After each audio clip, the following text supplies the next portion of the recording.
Good morning, सलाम, नमस्ते, welcome back to my channel. Hope you all are doing great. आज मैं थोड़ा सा बेटर फील कर रही हूँ। कल तो बहुत ज़्यादा दर्द था यार। परसों तो लगा था, तो दर्द तो हो रहा था मेरे को वैक्सीन। तो आज हल्का सा है, लेकिन मैं ड्राइव वगैरह तो कर सकती हूँ। तो शुरू करते हैं आज का ब्लॉग और बनाते हैं कुछ कॉफ़ी शॉफ़ी, जिससे दिमाग की जो खिड़कियाँ है ना वो खुल जाए और मैं कुछ कर सकूँ।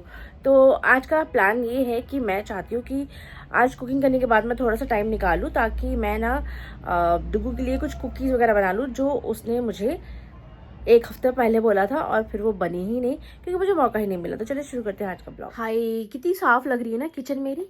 ऐसी सारा दिन रहे तो कितने ना ही अच्छी फीलिंग आती है ना। हाँ, ये कितनी एस्थेटिक सी, प्यारी सी, साफ सुथरी किचन। लेकिन ना यहाँ पे ये सब सामान जो है ये पड़ा हुआ है, जिसको मुझे आज हटाना है हर हालत में, क्योंकि इसकी वजह से मेरी सारी किचन ना बहुत ही गंदी लग रही है। तो इसको पहले हम जो है यहाँ से हटा लेंगे। उसके बाद देखेंगे कि ये वाले काउंटर पे हमें कुछ रखना है या नहीं रखना है। लेकिन मुझे समझ नहीं आता कि फ्रूट्स अगर मैं यहाँ से हटाऊंगी तो जाएंगे कहाँ, क्योंकि फ्रिज वाले फ्रूट्स तो हम इतने ठंडे खा नहीं सकते, और इधर तो वैसे भी कोई जगह ही नहीं है रखने की। तो इसको तो बेचारी को यहीं रहना पड़ेगा। हाँ, लेकिन बटर और ये ग्रेप्स, ये कैंडल्स, ये सब हम यहाँ से हटा सकते हैं। तो देखते हैं क्या करना है। तो लेट्स मेक कॉफ़ी। हम जो है कॉफ़ी बना लेते हैं। अच्छा, कॉफ़ी मेकर में ना मैंने देखा है कि आप ठंडा दूध जब डालते हैं तो भी वो गर्म कॉफ़ी तो देता है, लेकिन उतनी गर्म नहीं होती जितनी मुझे मतलब पी के मज़ा आता है।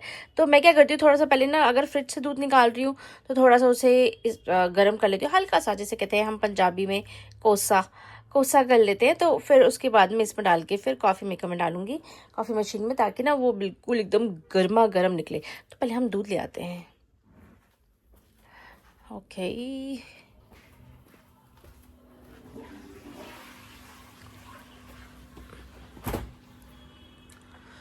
Milk milk milk. ओके, उप्स।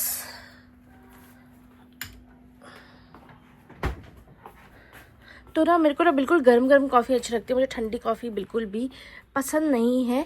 इसलिए मैं हमेशा मतलब जब से मैंने कॉफ़ी मशीन ली है तब से मैं इसी तरह से करके तब पीती हूँ। अरे अरे, तो मलाई से चिपक गया, खुल ही नहीं रहा था भाई। तो मैं इसको छान के इसमें डालती हूँ, फिर उसको उसमें डालती हूँ। तो हम एक लार्ज कप बना रहे हैं, बड़ा वाला, क्योंकि छोटे वाले से तो अभी मज़ा नहीं आएगा। जब मैं दूसरी या तीसरी टाइम पीती हूँ ना, तब मैं एक छोटा वाला बना लेती हूँ, लेकिन फर्स्ट टाइम में तो मुझे बड़ा ही पी के मज़ा आता है। तो इसको डालेंगे हम इधर, और इसको क्योंकि डुगू भी उठ गया तो मम्मा मुझे भी कॉफ़ी चाहिए, तो हम 2 कप बना रहे हैं। डुगू, आज हम लाजपत जा सकते हैं? मैंने बोला था मुझे वेस्ट साइड ले चलो, थोड़ा सा काम था। चलें आज की कल ही चलें? कल चलें? कल तो हमें वैसे भी निकलना ही है ना पीटीएम के लिए। कल चलेंगे, ठीक है, चलो ठीक है, ओके डन। तो ठीक है, आप थोड़ा सा बैठिए, मैं आपके लिए कॉफ़ी लिख कर आ रही हूँ। It's done. तो I was planning to go to Lajpat Nagar, क्योंकि मुझे कोई चीज़ें लेनी थी वेस्ट साइड से। ऑनलाइन भी मिल रही हैं, लेकिन मुझे देख कर लेनी है, क्योंकि मुझे ऐसे कुछ पता नहीं चल रहा है उनका। तो क्योंकि कल पीटीएम है, तो हम सोच रहे हैं कि पीटीएम पे तो जाएंगे तैयार होकर, तो वहीं से फिर हम डायरेक्ट निकल जाएंगे। तो आज का प्रोग्राम कैंसिल है, हम कल ही जाएंगे, क्योंकि रोज़ रोज़ तैयार होकर निकलना बहुत ही मुश्किल हो जाता है, और अभी घर का सारा काम भी रहता है, तो मैं इस तरह से छोड़ के तो नहीं जा सकती, और फिर लंच भी लेट हो जाएगा। बाहर से हमें नहीं खाना है बिल्कुल भी, हमें घर का ही खाना है। छींके मार रहा है अभी से, और इसलिए बाहर का खाना हम बिल्कुल नहीं खाएंगे। तो कल जो है, मैं कल की खाने की तैयारी रात को ही कर लूँगी। तो फिर हम इस तरह से निकलेंगे कि हम पहले पीटीएम चले जाएं, और फिर उसके बाद जो है हम मार्केट के लिए निकल जाएं। कल मैंने ना ये कोलेजन मंगाया था, इसमें एक डिवाइस भी होता है ऊपर। ये टूटा हुआ आया है और ये खुल भी नहीं रहा है मुझसे। आई डोंट नो कि ये वापस भी होगा कि नहीं होगा। इसके अंदर डिवाइस है, वो इस तरह से करके खुलता है।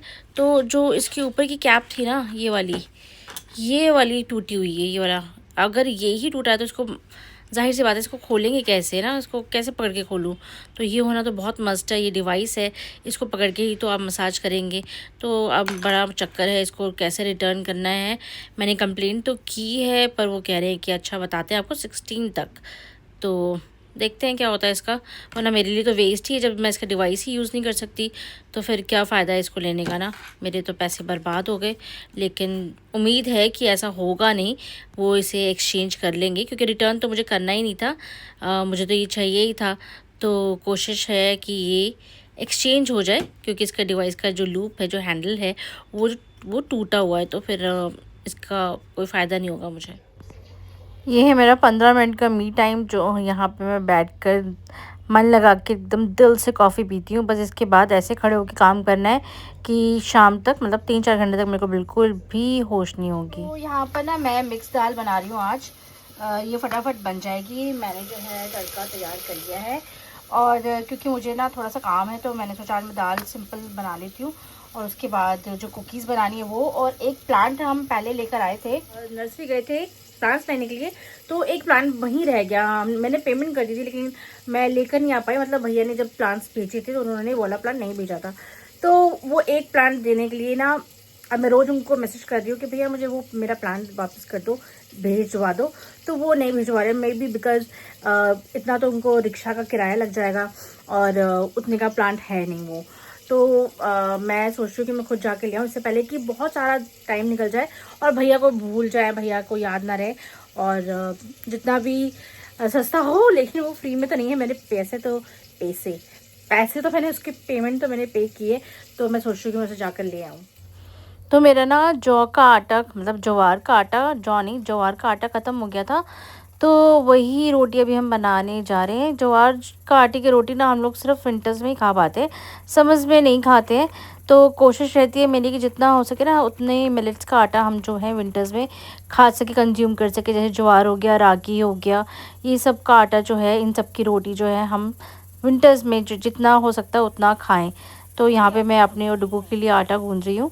तो 2 ही रोटी बननी है, एक उसकी बननी है, एक मेरी बननी है। तो थोड़ा सा ही आटा लिया है मैंने, और इससे ज़्यादा हमसे खाई नहीं जाती, क्योंकि वैसे भी ज्वार जो होती है वो थोड़ी सी हैवी होती है। वो दिखने में आपको लगेगी कि एक रोटी है, लेकिन वो काफ़ी हैवी होती है। और क्योंकि फिर वो सूखी भी नहीं खाई जाती है, तो फिर इसलिए घी भी लगाना होता है। तो ये मेरे हाथ से ना अब बन जाती है गोल रोटी। पहले बिल्कुल नहीं बनती थी, लेकिन अब बनने लग गई धीरे धीरे ना। काफ़ी टाइम से मैं गोल रोटी बना रही हूँ ज्वार की। जो बेलन से बनती है वो तो यार गोल हो ही जाती है, लेकिन ये जो हाथ से बनने वाली होती है ना, ये बड़ी मुश्किल से गोल बनती है।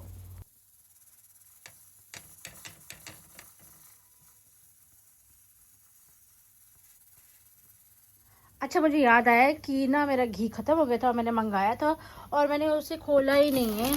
तो ज्वार की रोटी, बाजरा इन सब की रोटी बहुत ड्राई होती हैं, तो घी तो इस पर लगाना मस्ट है। मैं इसे उठा लेती हूँ और इसे खोल लेते हैं। तो ये रहा घी, कहाँ रखूँ, यहाँ रखते हो। इसको खोल लेते हैं हम फटाफट, ताकि रोटी बन जाए तो हम इस पर लगा सकें।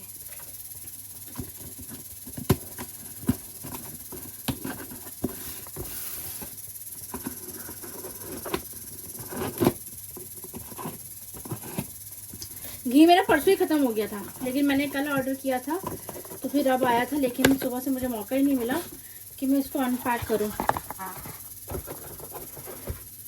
ये रहा हमारा घी, इसके बिना नो रोटी,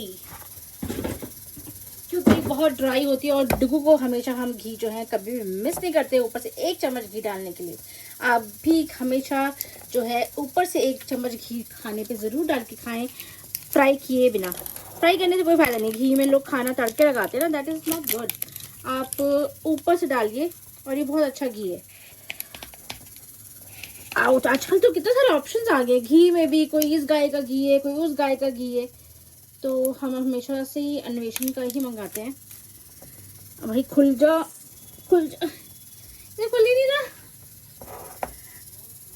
ओह गॉड, शिट, अब क्या करें। पहले तो मैं अपनी रोटी पलट दूँ, पता चला कि मेरी तो रोटी का ही काम हो गया।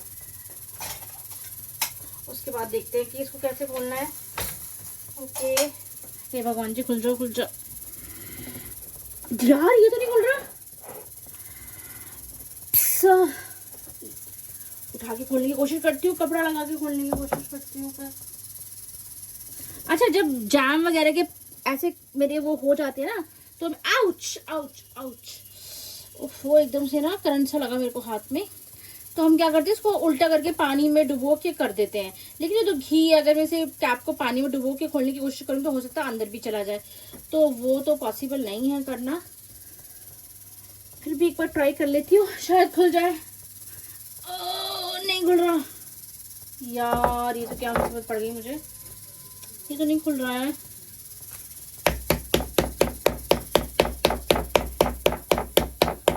मैंने ऐसा ट्रिक भी कहीं देखा है कि ऊपर से इस पे मारो तो खुल जाता है। क्यों नहीं खुल रहा यार, एकदम ना वैक्यूम से। खुल गया खुल गया खुल गया। तो ना हम अब ना अपनी रोटी जो है वो सेक लेते हैं।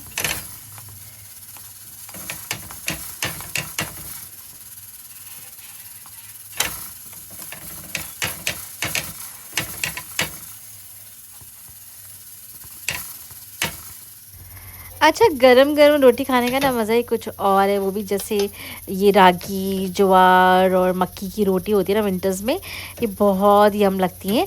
और ना ये फूल भी रही थी, मैंने थोड़ी सी इसको पलटा पलटी करी ना दोनों तरफ से, तो ये फूलने लग गई थी। और फूली फूली रोटी पे आप घी डाल के खाओ ना, आपके पास कोई भी सिंपल सी सब्जी हो, अचार हो, छाछ वगैरह हो, उसके साथ तो इतना मज़ा आता है इसको खाने में कि पूछिए मत। तो ये मेरी रोटी फूल गई और मुझे इतनी खुशी होती है जब मेरी रोटी फूलती है। ऐसे मन करता है, ऐसे लगता है कि ना पता नहीं मैंने क्या जीत लिया हो एक रोटी फुला के, क्योंकि गेहूं की रोटी ना बड़ी आसानी से फूल जाती है, लेकिन ये जो मिलेट वाली रोटियां होती है ना, इनको फुलाने में काफ़ी वो जो मेहनत लगती है। मेरे ख्याल से जब ये पतली बनती है ना और अच्छी तरह से गूंदा हुआ होता है इनका आटा, तो उस टाइम पे बहुत अच्छे से बन जाती हैं।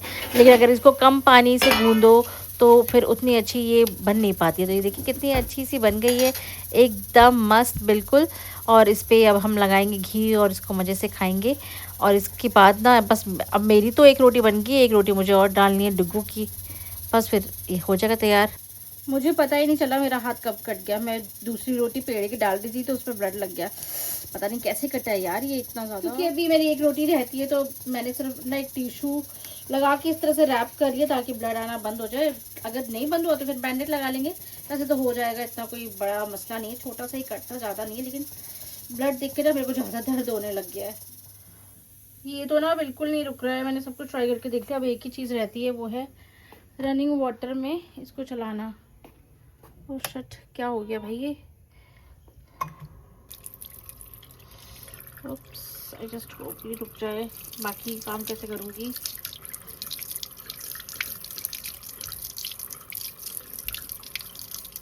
थोड़ा सा चला के रखते हैं इसके ऊपर। क्या,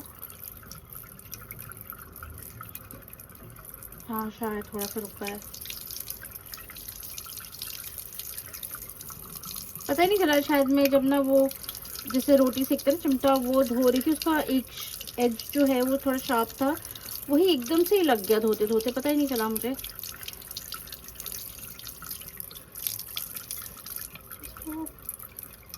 नहीं यार, अभी भी हल्का सा आ रहा है।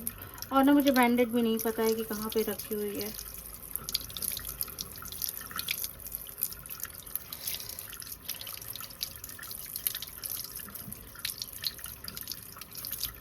Let's see.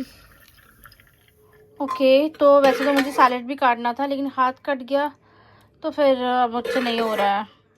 अब हम बस यही खा लेते हैं, शाम को देखेंगे, अच्छे से डिनर शाम को बना लूँगी। अभी तो मुझे पेन भी हो रहा है और ब्लड ना रुक नहीं रहा। मेरे पास ना बैंडेड भी नहीं है।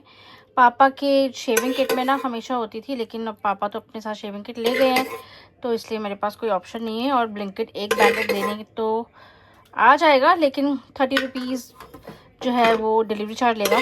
तो मैं पहले खाना खा लेती हूँ और उसके बाद सोचती हूँ कि उसमें क्या ऐड करूँ कि मेरी डिलीवरी जो है वो फ्री हो जाए, क्योंकि 30 रुपीज़ देना तो मतलब बनता नहीं है ना। तो पहले मैं खाना खा लेती हूँ। और घी के लिए चम्मच का है, चम्मच। ओके, तो मैंने ना अभी डिश वॉशर से बर्तन भी नहीं निकाले, टाइम ही नहीं मिला मुझे। चम्मच।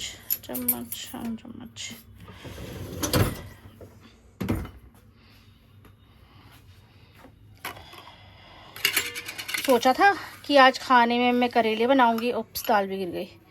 करेले बनाऊंगी और साथ में अच्छे से सैलेड काटूंगी और फिर खाऊंगी। इस पर नहीं डालती तो ऑलरेडी फुल है, यहाँ पे रख लेती हूँ। और साथ में ना थोड़ा सा अचार ले लेती हूँ ताकि टेस्ट है, वरना इस तरह से रोटी मेरे से खाई नहीं जाएगी। अचार ना आजकल मैं फार्म दीदी का यूज़ कर रही हूँ, बहुत ही मज़े का अचार है, मतलब मज़ा आ जाता है ये वाला खाकर ना। गाजर गोभी शलगम पिकल टू गुड। तो इसको निकाल लिया। ये वाला पिकल ना मैंने आधी से ज़्यादा खा लिया और इतना ही यम पिकल है फार्म दीदी का। मैंने बाकी तो ट्राई नहीं किए, लेकिन मुझे ये वाला मीठा वाला गाजर गोभी का बहुत पसंद है। इसमें शलगम भी एडेड है, तो इसलिए पहले ना मैंने सोचा कि मैं अलग अलग तरह के मंगाने से पहले इनकी क्वालिटी चेक कर लूं, और मुझे क्वालिटी इनकी बहुत अच्छी लगी। बहुत ही अच्छे पिकल्स हैं और मस्टर्ड ऑयल में बने हुए हैं। आप भी ज़रूर ट्राई कीजिएगा, मुझे बहुत बहुत ज़्यादा पसंद है ये देखें मेरी ज्वार की रोटी घी से लपालप हुई। हाय कितना मन कर रहा है ना इसको खाने का। ओफो, मतलब इसी के घी के लिए तो हम वेट कर रहे थे कि ज्वार की रोटी खाएंगे, लेकिन घी के साथ खाएंगे। तो मैं अपना खाना खाती हूँ और फिर आपसे मिलती हूँ। वो जो प्लांट भैया के पास रह गया था वो हम लेके घर आ गए थे, तो बस अपनी गली में ना मुड़े ही थे हम, और ये सन जो है ना सनसेट होने का टाइम हो गया था, तो बस हम टाइम से घर आ गए थे। ज़्यादा टाइम नहीं लगा था, वहाँ पे 10 मिनट लगे थे, और 1-2 प्लांट्स मैंने और भी उठा लिए थे साथ में। तो ये वाले प्लांट्स में लेकर आई। ये वाला प्लांट एक्चुअल में मेरा था, जिसकी पेमेंट की थी नहीं आई थी, भैया ने भिजवाना भूल गए थे, और इसकी मिट्टी बिल्कुल सूख गई। मतलब मैंने ख़रीद लिया तो इस पर पानी भी नहीं डाला भैया ने। 3-4 दिन से बेचारा बिल्कुल ही ऐसा हो गया, कह रहा है कि लग जाएगा, मरा नहीं है। पानी डाल के देखते हैं कि सही से रहता है या फिर नहीं। अब 3-4 दिन से बिल्कुल सूखी मिट्टी है इसकी, तो पानी तो डालना चाहिए ना। भले किसने भी ले लिया है, पेमेंट कर दी, तो एटलीस्ट देखना तो चाहिए। लेकिन नहीं, लोग इतने लापरवाह होते हैं ना दूसरों की चीज़ों को लेके कि बस। बाकी ये कुछ प्लांट्स हैं, इनको मैं बाद में देखती हूँ, पहले इसको पानी डालती हूँ मैं।